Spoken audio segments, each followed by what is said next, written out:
నమస్తే, నేను మీ ఈశ్వర్. ఈ6 న్యూస్ కి స్వాగతం. వార్తల్లోని ముఖ్య అంశాలు. కాంగ్రెస్ ప్రభుత్వం తీసుకొచ్చిన హైడ్రాపై మాజీ మంత్రి, ప్రస్తుత ఎమ్మెల్యే మల్లారెడ్డి ఆందోళన వ్యక్తం చేశారు. హైడ్రా నుంచి తన విద్యా సంస్థలకు నోటీసులు వచ్చాయని, దీంతో ప్రభుత్వం ఎప్పుడు ఏం చేస్తుందో అని ఆందోళన పడాల్సి వస్తుందన్నారు.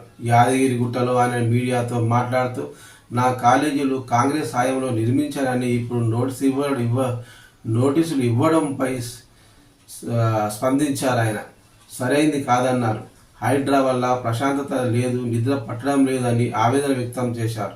ఎన్నికల వేళ కాంగ్రెస్ ఇచ్చిన హామీలను నెరవేర్చాలని డిమాండ్ చేశారు. కేటీఆర్ను తిట్టడమే కాంగ్రెస్ నేతలు పనిగా పెట్టుకున్నారు అని అన్నారు. కాంగ్రెస్ పార్టీకి, ప్రభుత్వానికి తాను ఒక సవాల్ చేస్తున్నా.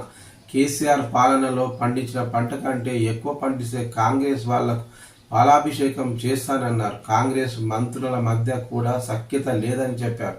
కాంగ్రెస్ పార్టీలో గ్రూపు రాజకీయాలు ఉంటాయన్నారు. కాగా ఓవైసీ, మల్లారెడ్డి, మర్రి రాజశేఖర్ రెడ్డిల కాలేజీల కూల్చివేతపై హైడ్రా కమిషనర్ రంగనాథ్ ఇప్పటికే స్పష్టత ఇచ్చారు. మా వారికి కొంత సమయం ఇస్తామని చెప్పారు.